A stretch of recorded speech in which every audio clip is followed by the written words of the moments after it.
Riapertura dal 4 maggio per 1.200.000 veneti. Zaia annuncia per domani una proroga dell'ordinanza regionale. Ora tutto dipenderà dai singoli comportamenti, dice, raccomandando l'uso della mascherina. Sarà un algoritmo stabilire regione per regione l'eventuale accelerazione delle attese riaperture. A spiegarlo i sottosegretari veneti, da Baretta anche i numeri della cassa integrazione. Da lunedì si dovrebbe tornare a celebrare nelle nostre chiese i funerali, ma la serie di prescrizioni stabilite dal Ministero fanno dire al Vescovo di Treviso: non siamo pronti. Allarme povertà nella Castellana, famiglie in difficoltà aumentate del 30% dall'inizio del contagio. Parte l'iniziativa della spesa sospesa per venire incontro a 1 migliaio di richieste. La paura di essere contagiati dal coronavirus ha fatto crollare gli accessi all'ospedale. Ora il rischio concreto è di un aumento di infarti.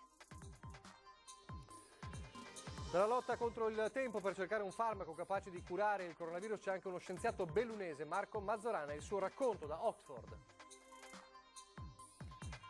18 sacchi dell'immondizia gettati in un canale, covandoli in azione a San Bugè di Preganziolo, responsabile con le ore contate. All'interno di uno dei sacchi infatti c'era una multa dei carabinieri strappata. Telespettatori di Antenna 3, buonasera, ben ritrovati. Eccoci all'edizione trevigiana dei nostri telegiornali. Ripartiamo come sempre guardando i dati del bollettino regionale del pomeriggio che abbiamo già visto nella seconda parte della nostra edizione straordinaria. Li rivediamo per avere un quadro della situazione serale del contagio e dell'epidemia coronavirus, e quindi il dato di 18.260 casi totali dall'inizio dell'emergenza, che diventano 7.422 se tarati sui casi attualmente positivi, più 16 casi positivi rispetto a questa mattina, più 2 nello specifico a Treviso. 7.165 il numero delle persone in isolamento fiduciario in tutto il Veneto, meno 25 gli accessi i pazienti ricoverati in area non critica in tutto il Veneto, e 108 stabile il numero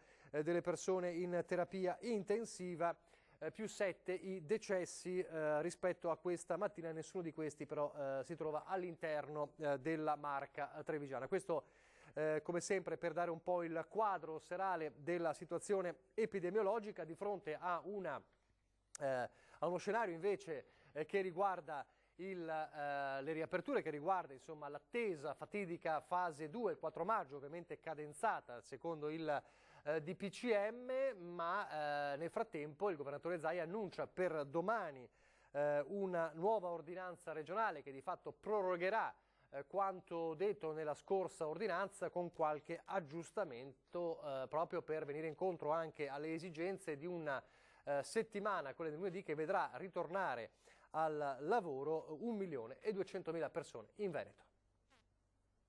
Nuova ordinanza della Regione Veneto, quella che sarà presentata alla vigilia del tanto atteso 4 maggio. Lo annuncia il presidente Zaia, sottolineando come si tratterà di fatto di una proroga dell'attuale con qualche chiarimento. Ci prepariamo a un 4 di maggio con un'apertura che sarà importante perché riguarderà 1.200.000 persone. L'invito che faccio io, oltre a dire che domani presenteremo ovviamente tutto quello che è la proroga della nostra ordinanza, ecco, però dicevo che è fondamentale dire ai veneti di non abbassare la guardia. So che sono ripetitivo, ma io ho l'obbligo di ricordarlo tutti i giorni, di sapere che a questo punto la sfida passa non più ai clinici ma al popolo, nel senso che adesso il nostro futuro ripassa in mano nostra. Noi spesso rivendichiamo l'autonomia, no? C'è un'autonomia istituzionale dei territori, ma ce n'è anche una individuale, no? Responsabilità individuale quindi, a iniziare dall'uso della mascherina. Qui è fondamentale che si faccia attenzione che la mascherina in mezzo alle persone o quando si incrociano persone sia indossata. Anche all'aperto e in aree isolate, dice Zaia, se si sta per incrociare un'altra persona. Gesti eroici non servono a niente, perché poi quando ti infilano il tubo in bocca cambia il mondo. Regione Veneto che al pari dei suoi cittadini spinge sulle riaperture ma senza fughe in avanti. Allora, noi abbiamo detto, se il governo, o meglio il comitato tecnico scientifico, vuole tentare un'apertura, noi ci siamo. Oggi, domani, dopodomani, il che non vuol dire che sto promuovendo cose che non si possono fare. Voglio semplicemente dire che che la rete della sanità del Veneto è in grado di affrontare tutto. Piazze e strade teatro di protesta in queste ore di commercianti e artigiani. Zaia invoca il buon senso nel caso a qualcuno venisse in mente di multarli per assembramento. Vabbè che ci sono le leggi, vanno rispettate, però penso che abbiamo tollerato in questo paese proteste di piazza che hanno devastato le città, no? Questi non sono dei devastatori, hanno lasciato le città più pulite di prima. Buon senso che si scontra con le norme in vigore, come nel caso della coppia di Jesolo multata per aver comprato un caffè da asporto a un chiosco sul lungomare ed essersi seduta a consumarlo su una panchina. No, è ovvio che è un'ingiustizia, però è altrettanto vero che era scritto così, che il cibo da asporto si consuma a casa. Ma a me spiace, però purtroppo quella era la soluzione, se no non aprire nulla. Netta la presa di distanze sulle dichiarazioni del direttore dell'ospedale di Padova, secondo cui il contagio nella struttura sarebbe stato favorito dalla presenza di specializzandi. Va ripristinato il buon rapporto con le scuse e siccome sono responsabile anche della sanità del Veneto, dico che gli specializzanti sono una colonna portante. Ma non lo dico perché c'è stato questo fatto, lo dico perché abbiamo fatto di tutto per riuscire a coinvolgerli nell'offerta sanitaria del Veneto. Portano voglia di fare, entusiasmo. E sicuramente anche accademia, perché comunque sono più freschi di libro di uno che è lì da 30-40 anni. Elezioni, Zaia fa sapere che in settimana se ne riparlerà. E rispetto alle elezioni, noi abbiamo un'audizione in commissione della Camera martedì mattina alle 10, 10:20. Guardate, io penso che si possa ancora correggere il decreto presentato dal governo. Con serenità, con spirito di collaborazione, quantomeno tenendo aperta anche un'altra possibilità che è quella estiva. Sull'algoritmo infine con cui il governo deciderà regione per regione se allentare o inasprire le prescrizioni, il governatore taglia corto. Terapie intensive e ricoveri. Se vanno su vuol dire che non funziona, se vanno giù vuol dire che funziona, appunto, per essere pratici. Dopo possiamo stare qui a fare gli algoritmi, tutto quello che volete, ma se si svuotano gli ospedali vuol dire che la gente sta bene. Dell'algoritmo parleremo fra pochissimo, nel frattempo ricordiamo che oggi, proprio nel punto stampa odierno, il governatore Veneto ha anche ringraziato Luciano Benetton e la sua società per la donazione di 100.000 camici, ecco li ha mostrati proprio in diretta, 100.000 camici alla sanità veneta, sono tutte, ha precisato Zaia, che non si trovano, hanno anche i polsini di colori diversi per differenziarsi dai vari reparti e sono già in distribuzione alle ULSS del Veneto. Questa è la donazione dei Benetton, 100.000 camici alla sanità veneta. Dunque dicevamo, l'algoritmo per fare cosa? Per poter vedere se è possibile accelerare sulle riaperture, quindi una risposta che potrebbe arrivare per coloro che dovrebbero aprire secondo DPCM dal 1 giugno o dal 18 di maggio. Un algoritmo spiegato oggi nella videoconferenza dei sottosegretari variati Martella e Baretta, nel quale si è fatto anche il punto sulla cassa integrazione in Veneto. Riaperture del 4 maggio, primo spartiacque non solo sanitario ma anche economico dell'emergenza virus che blocca il Veneto dall'8 marzo. Tornerà operativa una larga fetta di imprese e lavoratori. Nel Veneto ci saranno il 77% delle aziende aperte e l'84% degli occupati. Però ieri c'è stato un grido di dolore, lo definirei così, nelle piazze del Veneto. Il grido di dolore di chi non ce la fa, di chi ancora il via libera a ripartire non ce l'ha. Ma nel decreto che il governo si appresta a varare ci sarà un nuovo sistema per stabilire i tempi delle nuove aperture. Ora si va, perché la fase epidemiologica, pur con tante preoccupazioni, sembrerebbe disponibile a farci fare, e cioè si andrebbe a superare, si andrebbe ad articolare le disposizioni che oggi sono solo nazionali, differenziandole per regioni.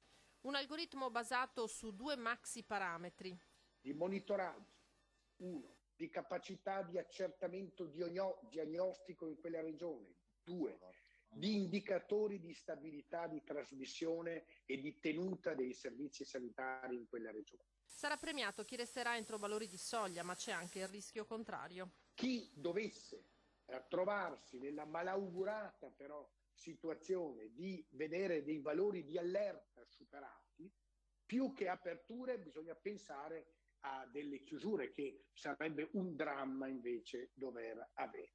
Una prima valutazione già alla fine della prossima settimana. Le date potranno essere anche anticipate se regione per regione questo algoritmo darà un tipo di risultato con un rischio e un impatto meno forte e meno elevato. Nuovo decreto che si appresta a distribuire altri 55 miliardi di euro. Il sottosegretario all'economia Baretta ha fatto il punto su indennità e cassa integrazione. Sono stati pagate per quanto riguarda le indennità dei professionisti degli autonomi in Veneto 252.000 domande già erogate per un importo complessivo di 151 milioni, corrisponde grosso modo all'8% nazionale. In Veneto ci sono 118.000 lavoratori che sono stati messi in cassa integrazione da 36.000 aziende. È Treviso la provincia che con il 23% ha inoltrato più domande di cassa ordinaria. Venezia con la stessa percentuale per quella in deroga, segno della sofferenza del settore turistico. Un quadro che si conta di attenuare con la ripresa del lavoro. Quanto a chi è ancora fermo e rischia di essere anche sanzionato per le manifestazioni di piazza di questi giorni, così ha chiarito il sottosegretario all'interno Variati. Laddove le manifestazioni sono state fatte con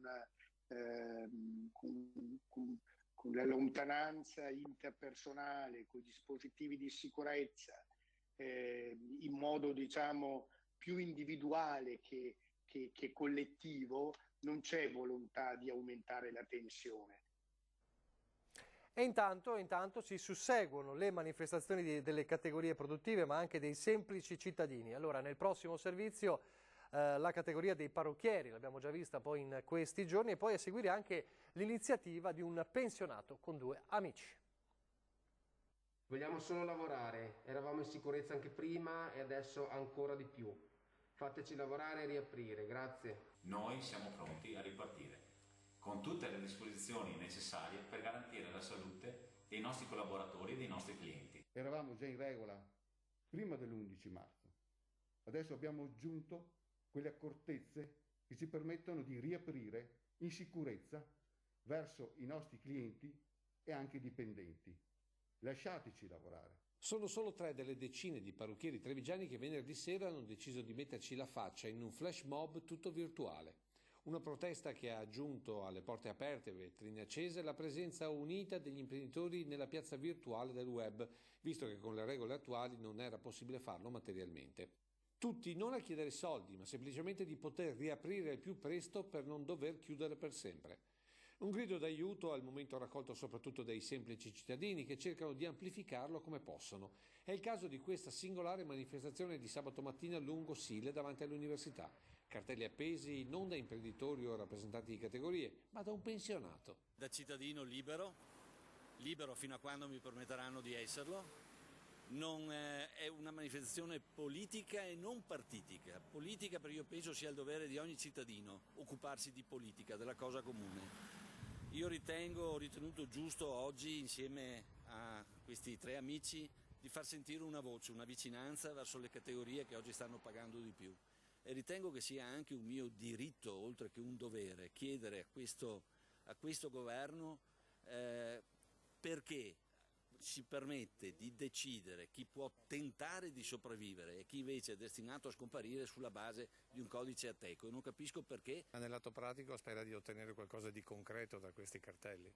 Ma io penso che purtroppo la mia voce da sola e quella dei miei amici potrà fare poco, potrà fare tanto se si uniscono tante voci.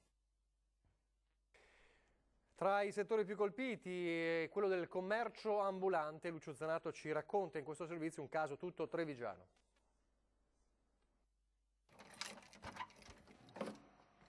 Qua dentro cosa c'è? Qua dentro il mio magazzino e qua ci sono una parte delle mie attrezzature, diciamo, per fare il mio lavoro. Tutto questo fermo da ottobre. Lui è Giacomo Savi, imprenditore nel settore del grande commercio ambulante. Da oltre 15 anni gira l'Italia con appuntamenti fissi in ogni regione. Fiere importanti come il Viniteri, Fiera Cavalli, Gusti di Frontiera, l'Artigiano in Fiera e i mercati europei europei di cui io faccio parte dal 2005. Fino a 2 mesi fa, quando si è fermato tutto. Non solo furgoni, banconi e affettatrici, ma gran parte del magazzino alimentari, già comprato e stoccato. Tutti i soldi fermi, birra per esempio, guarda, c'è tutta roba ferma. Uno stop che significa quasi una decina di collaboratori a casa. Savi parla a nome di un settore da numeri davvero importanti. 180.000 aziende, imprese, di cui più di 10.000 solo in Veneto, 500.000 persone che lavorano nel mercato ambulante, il 22% della produzione del commercio italiano. Solo in Veneto, la nostra regione, abbiamo una stima di 1,5 miliardi di volume d'affari. Per questo, e a nome di tutta la categoria, avanza una proposta che vedrebbe ancora una volta il primato del Veneto. Poter fare un evento a Campione in una spiaggia veneta, in un lungomare. Vogliamo come Veneto dimostrare che in sicurezza si possono organizzare grandi eventi. E poi perché rimettiamo in moto un'economia, in primis per noi ambulanti, ma anche per i nostri fornitori, per tutta quanta la catena che c'è dietro di noi. E terzo, per portare una ventata di ottimismo ai nostri visitatori, ai nostri clienti, dimostrando che rispettando le regole sanitarie si può tornare piano piano alla normalità. Giusto il grido del lavoro e dei lavoratori, dice la protagonista del prossimo servizio, ma non dimenticatevi di noi, e parla delle persone, delle fasce più deboli, le fasce fragili, come quella dei malati oncologici. La testimonianza è quella di Serena Zaia, giovane trevigiana che lotta da tempo contro il cancro e ha fatto di questa sua battaglia appunto un vero e proprio diario sul web, e che nella nostra diretta Skype ha appunto lanciato un appello. Sentite. Sappiamo che il lavoro è importante, importantissimo. Ho ascoltato moltissime testimonianze di lavoratori in difficoltà e sarebbe bello mettere insieme le loro storie con le nostre storie, perché come è importante il lavoro è importante anche la salute, come è sancito dall'articolo 32 della Costituzione. Perché la salute non è un bene del singolo, la salute è un bene sociale e deve interessare non solo tutta la società civile ma anche la politica. Non dobbiamo dimenticarci delle persone cosiddette fasce più deboli o delle persone che lottano tutti i giorni con una malattia. Ci sono malati cronici che hanno bisogno estremo del nostro aiuto, così come ne hanno bisogno i lavoratori che si trovano in difficoltà. Molte persone ritengono che la soluzione sarebbe quella di far uscire tutti quanti, tranne le fasce deboli, quindi tutti i malati e tutti gli anziani a casa, mentre tutti gli altri al lavoro, liberi di andare dal parrucchiere, liberi di andare dall'estetista, liberi di andare dove vogliono. Il problema è che questo virus colpisce tutti, questo virus riguarda tutti noi e la modalità in cui questo virus si trasmette è una modalità pazzesca, ancora noi non lo conosciamo bene, non è nemmeno stata trovata una cura ancora, quindi non ci rendiamo conto della gravità di questo virus. Quindi io mi unisco al grido di tutti i lavoratori in difficoltà, ma chiedo anche tanta attenzione a quella che è la nostra situazione di malati in estrema difficoltà. Ci sono persone che non possono fare le terapie. Non è il mio caso, non avviene qui nella provincia di Treviso, però vi garantisco che ci sono delle province molto colpite dove non si può fare nulla perché ci sono ospedali interamente dedicati al Covid. Mi faccio quindi portavoce, dato che sono appunto fortunata e posso parlarne, di tutte le persone, e vi assicuro che sono tante che sono purtroppo mancate per il coronavirus perché erano in ospedale per fare le terapie. Numerose amiche sono morte in questo mese, una dopo l'altra, e numerose amiche si sono ammalate facendo la camioterapia. Il mio messaggio è quello di non mollare mai, perché c'è sempre una piccola lucina di speranza. Io lo dico sempre anche alle mie amiche che adesso sono in ospedale, che purtroppo non possono vedere i propri mariti, non possono vedere i propri compagni perché sono sole. Sono sole a lottare contro il cancro e sono sole perché malate di questo maledetto virus. Quindi il mio messaggio è che quella lucina c'è sempre, è dentro di noi, da qualche parte la troviamo. Questo è il messaggio di Serena Zaia, un'importante novità che riguarda lunedì. Torniamo a parlare quindi di cosa accadrà nella fase 2. Trenitalia, sistemi territoriali e infrastrutture venete stanno lavorando per rendere il più agevole possibile la fruizione dei servizi ferroviari per le persone che da lunedì 4 maggio torneranno al lavoro. Sarà attivo il 53% dei convogli da lunedì. Si valuteranno poi i flussi di giorno in giorno con lo scopo di capire i numeri di una situazione nuova e prendere ulteriori decisioni necessarie. Tutto, spiega l'assessore regionale ai trasporti Elisa De Berti, nell'ottica primaria di garantire la salute e la sicurezza dei viaggiatori e del personale. Quindi da lunedì treni attivi al 53% per appunto garantire la possibilità di muoversi, soprattutto appunto per la riapertura di un numero consistente di attività. Non è il numero di attività che parrucchieri e commercianti o ristoratori vorrebbero, perché vorrebbero essere inclusi in quelli che partono dal 4 maggio, ma è comunque una fetta importante, lo ha ricordato anche il governatore Zaia. Da lunedì poi, in teoria, da quanto detto, da quanto fissato dal DPCM, si dovrebbe tornare a celebrare nelle nostre chiese i funerali, ma il condizionale è d'obbligo. L'abbiamo visto anche nelle polemiche, ad esempio del vescovo di Chioggia, Monsignor Adriano Tessarollo, di oggi. Ebbene, le prescrizioni, le misure e gli strumenti che sono necessari per garantire la celebrazione dei funerali in chiesa fanno dire in questo momento al vescovo di Treviso: non siamo ancora pronti.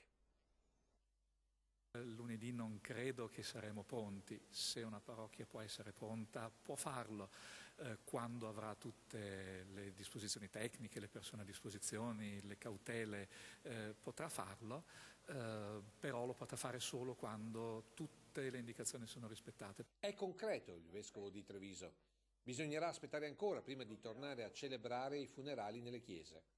E questo per rispettare le regole sanitarie contro il contagio. La norma fondamentale è quella che dobbiamo rispettare tutti, che è quella della distanza di almeno 1 metro, come ormai sappiamo tutti, però in una messa è più difficile, più complicata, ci sono delle regole in più per come si distribuisce la comunione.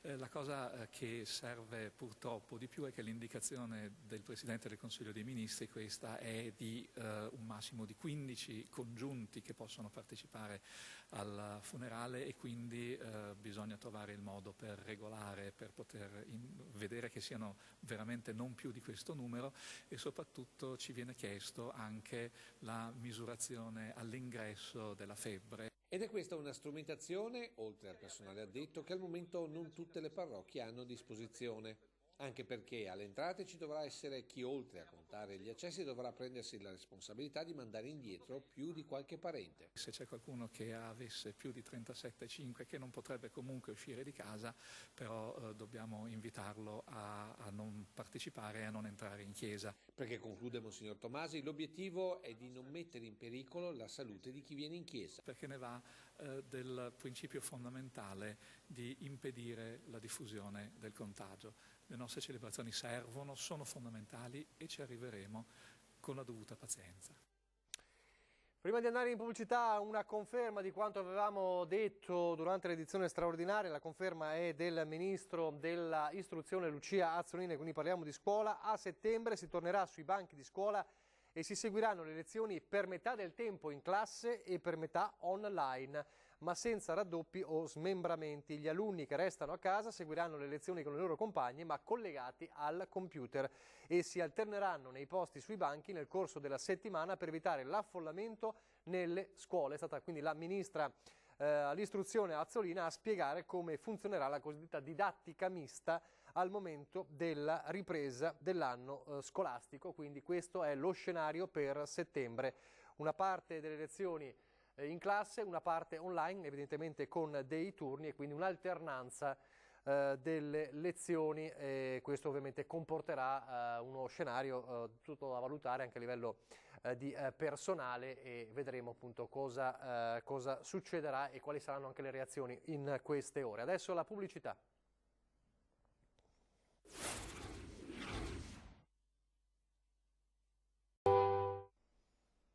Rieccoci in diretta, il telegiornale di Treviso. Parliamo adesso di un altro effetto collaterale, chiamiamolo così, del emergenza coronavirus, cioè la paura di essere contagiati che ha fatto crollare gli accessi in ospedale, nello specifico a Treviso, soprattutto per una categoria importante di persone, le persone a rischio infarto. Rischio infarto in agguato. Nei mesi di isolamento la paura di contrarre il coronavirus recandosi all'ospedale si è tradotta in un calo notevole degli accessi ai pronto soccorso degli ospedali del Veneto. Una riduzione notevole nelle cardiologie confermata da uno studio che ha coinvolto i principali ospedali della regione.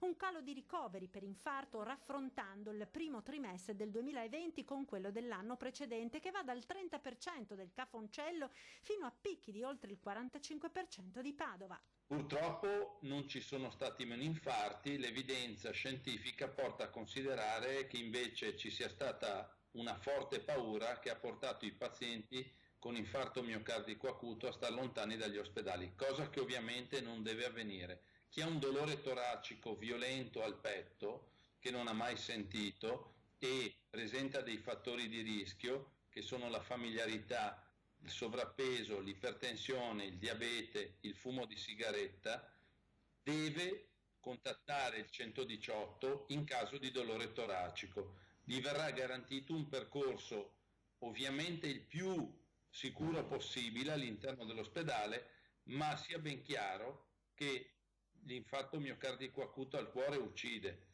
Il Covid è un problema che stiamo gestendo. Il pericolo è che il timore di contrarre il coronavirus possa avere, soprattutto sui soggetti a rischio cardiovascolare, conseguenze peggiori, anche perché spesso sono stati rinviati molti controlli, visite ed esami. Ancora non si hanno i dati per capire se ciò ha portato ad un incremento della mortalità per infarto, ma si ipotizza che sia proprio così. Se ho dei sintomi, mi devo rivolgere al medico di famiglia, il quale valuta se necessaria l'intervento di uno specialista e ne decreta anche il grado di urgenza. Quei controlli veniteli a fare, perché lì dietro ci sono vite che noi possiamo salvare. Torniamo a parlare adesso della questione economica e dei suoi effetti. C'è un'iniziativa a sostegno delle famiglie in difficoltà nella Castellana che rivela un dato inquietante sull'aumento della povertà causa coronavirus. Complessivamente in questo periodo abbiamo dato una mano a circa 1 migliaio di persone. Sono aumentate situazioni soprattutto di italiani, insomma, pensionati, un aumento significativo di quasi il 50%, o altre situazioni che non rientrano nelle fattispecie previste dai sussidi comunali e dai sussidi nazionali. Cresce la crisi di singoli e famiglie nella Marca, ma cresce anche la solidarietà, partendo dai negozi più piccoli, con un'umanità che di questi tempi fa davvero la differenza. Nel nostro piccolo cerchiamo di invitare i nostri clienti a depositare qualcosa per queste famiglie bisognose. Si chiama spesa sospesa e nel concreto sono scatoloni come questo presenti in diversi alimentari della Castellana. Il pensionato cerca sempre l'alimento di prima necessità, invece la mamma con dei figli invece inserisce anche qualche biscottino, qualche pezzo di cioccolata. E sono soprattutto i pensionati attivi nella solidarietà. In questa occasione abbiamo avuto modo di incontrare molti giovani e speriamo che questo sia proficuo come lavoro anche per il futuro. E i giovani per la spesa sospesa hanno risposto subito. In questo momento, avendo dovuto mettere da parte le nostre iniziative, abbiamo cercato di renderci utili per la nostra comunità. Noi ci occupiamo di raccogliere i beni che le persone donano nelle farmacie, nei supermercati, nei negozi di alimentari e consegnarli alla Caritas, che poi si occupa della ridistribuzione. Perché c'è bisogno di tutto, anche di medicine che vengono raccolte così nelle farmacie. 1000 trevigiani nella Castellana in difficoltà, forse altrettanti quelli che non osano chiedere aiuto. È necessario chiedere se si ha bisogno, potete farlo presso la Caritas o presso i servizi comunali, quindi i servizi sociali. Il tutto vedrete che si muove con estrema riservatezza e con grande professionalità. L'emergenza coronavirus ferma anche la Run for Children. Il prossimo 2 settembre infatti non si correrà a Treviso la 4ª edizione dell'evento solidale. La manifestazione slitta direttamente al settembre del 2021. La data ipotizzata dagli organizzatori per il prossimo anno è venerdì 3 settembre. Lasciamo adesso l'emergenza coronavirus. La cronaca ci parla di un gravissimo incidente avvenuto nel tardo pomeriggio a Giavra del Montello. Un automobilista in via San Rocco ha perso il controllo dell'auto finendo contro un muro. Le sue condizioni sono molto gravi. Sul posto l'elisoccorso del SUEM 118 che ha trasportato il ferito all'ospedale di Treviso. A San Bugè di Preganzioli invece ecovandali in azione.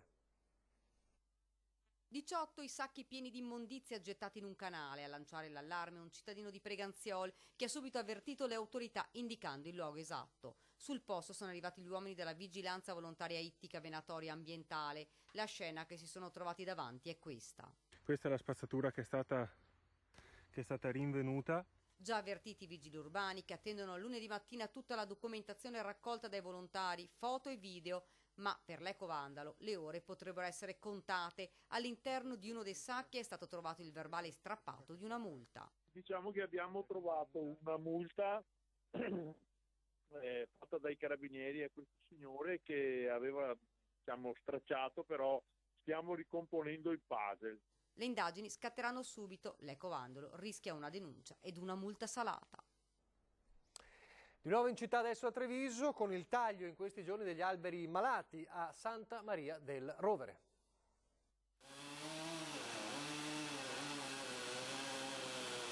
Motoseghe in azione a Santa Maria del Rovere. Qualche giorno prima gli alberi da tagliare erano stati segnati con una X sui tronchi. L'intervento è partito sotto gli occhi dei cittadini che nei mesi scorsi avevano incontrato più volte l'amministrazione comunale trovando il tanto sospirato accordo. Grazie a nostra insistenza come Comitato Alberi Urlanti, la nascita del Comitato SOS Belfiore e un lungo dialogo siamo riusciti a rifare le valutazioni di stabilità di queste piante e siamo arrivati al risultato pazzesco, meraviglioso di oggi, dove verranno abbattute solo le piante che hanno dei reali problemi di stabilità. Un accordo non facile trovato dopo numerose riunioni. I cittadini chiedevano infatti che non fosse stravolto il viale tagliando tutti gli alberi, anche quelli sani. Noi abbiamo sempre parlato che si dovevano essere tagliati solo quelli malati, non quelli sani, per la tutela dell'ambiente e del verde del quartiere, che noi ci teniamo tantissimo.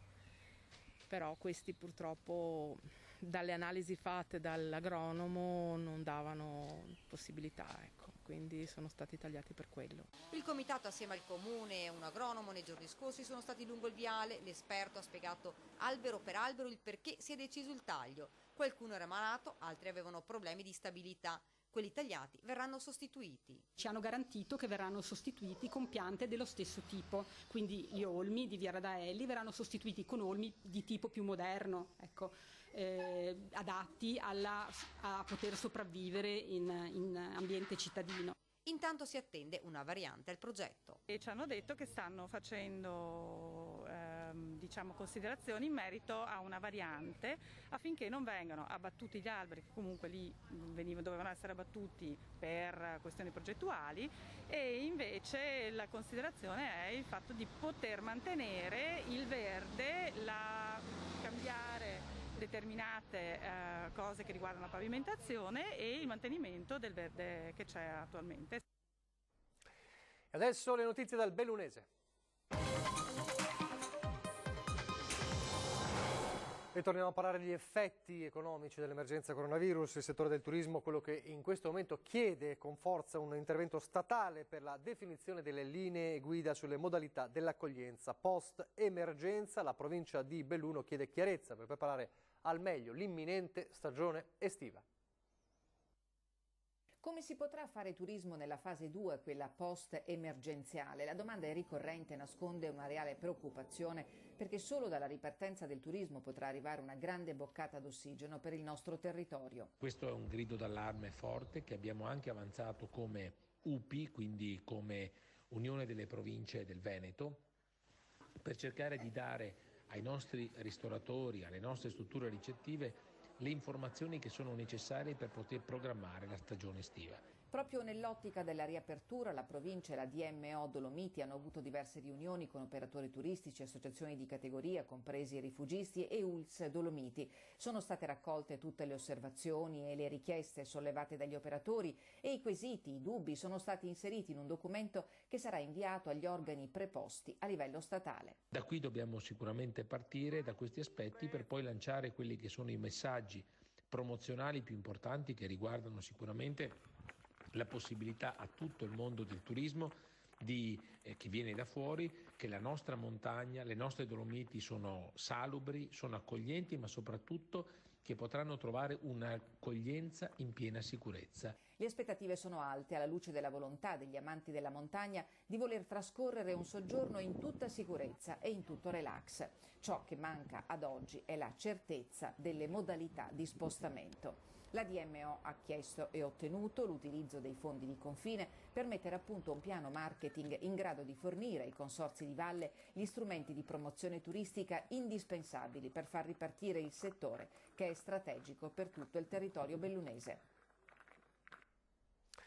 Nella lotta contro il tempo per cercare un farmaco capace di curare il coronavirus c'è anche uno scienziato bellunese, Marco Mazzorana, che in collegamento Skype ci ha spiegato come si sta lavorando nel Regno Unito.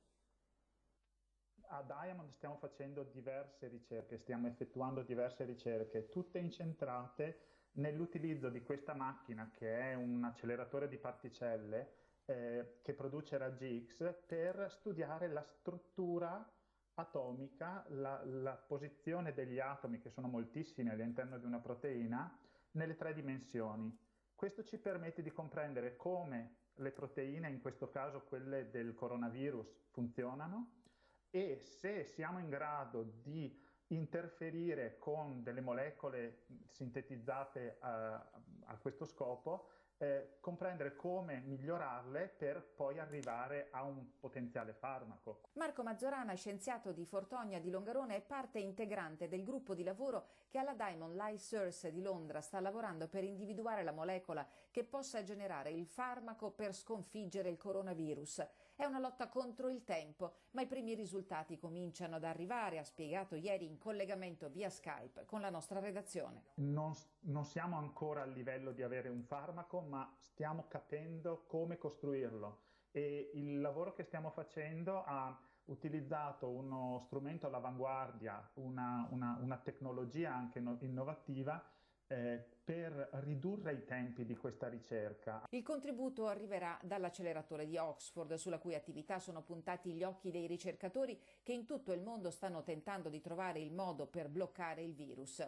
Marco Mazzorana è l'orgoglio del longaronese. Dalla sua terra numerosi messaggi di sostegno. Aiutaci a regalarci un futuro più sereno. Chiudiamo come sempre con Bimbi in TV, il vostro racconto con gli occhi dei bimbi di questo periodo davvero particolare. Stasera vediamo il video di Noel di Venezia, Riccardo di Roncade, Taylor di Breda di Piave e Tommaso di Macerata.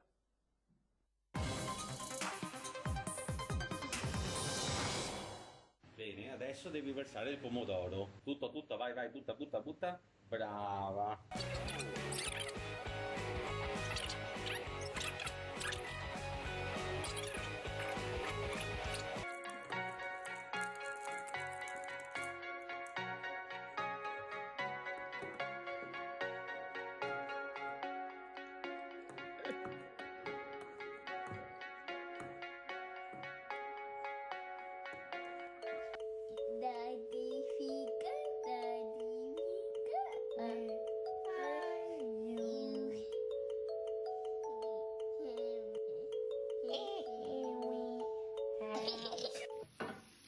Strofina, sopra di là, le dita, bravo, incrocia le dita, bravissimo, poi cuci, anche l'altra manina, cuci, bravo, e sciacqui, e poi si ripete. Indicazioni molto precise, molto importanti. Allora vi ricordiamo di mandare i vostri video via WhatsApp al 351 175 5340 per Bimbi in TV. Siamo in chiusura davvero, vi lascio al meteo e poi riprende la nostra edizione straordinaria con Daniela Sizia. Arrivederci.